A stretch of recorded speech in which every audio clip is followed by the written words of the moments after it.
ఇప్పుడు నువ్వు అనుకుంటున్నావు, అవునన్నా నేను ఎన్ని పాపాలు చేసినా, నేను పరలోక రాజ్యంకి నేను రావాలనుకుంటున్నా, నేను తెలిసి తెలియక నేను ఎన్నో పాపాలు చేసినా అన్న, నేను గలీజ్ సినిమాలు చూసినా అన్న, నేను వ్యభిచారము చేసినా అన్న, నేను ఇతరులను కొట్టినా అన్న, తిట్టినా అన్న అని చెప్పేసి నువ్వు అనుకుంటున్నావు. కానీ నేను ఈరోజు మారాలని ఆశపడుతున్నా అన్న, నేను పరలోక రాజ్యానికి రావాలని అనుకుంటున్నా అన్న, నేను నరకానికి వెళ్ళాలని నాకు ఇష్టం లేదన్న, ఈరోజు నేను ఏం చేయాలన్నా నా పాపాలు క్షమించబడాలి అని నువ్వు ఆశపడుతుంటే, ఈరోజు నీ పాపాలు క్షమించబడాలంటే నువ్వు ఏదో కోడినో మేకనో కుక్కనో గిక్కనో కోసే అవసరం లేదు.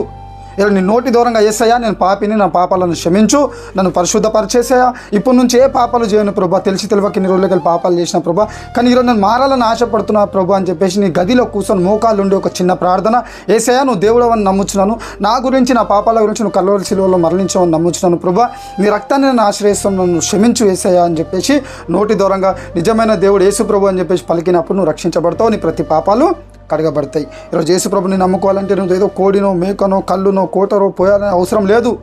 నోటి దూరంగా యేసు ప్రభు నిజమైన దేవుడు అని చెప్పి నువ్వు పలికితే చాలు, నీకు పరలోక రాజ్యము దొరుకుతుంది, నీ ప్రతి పాపాలు కడగబడతాయి, నువ్వు నీ దేవుడు నిన్ను పరిశుద్ధపరుస్తాడు,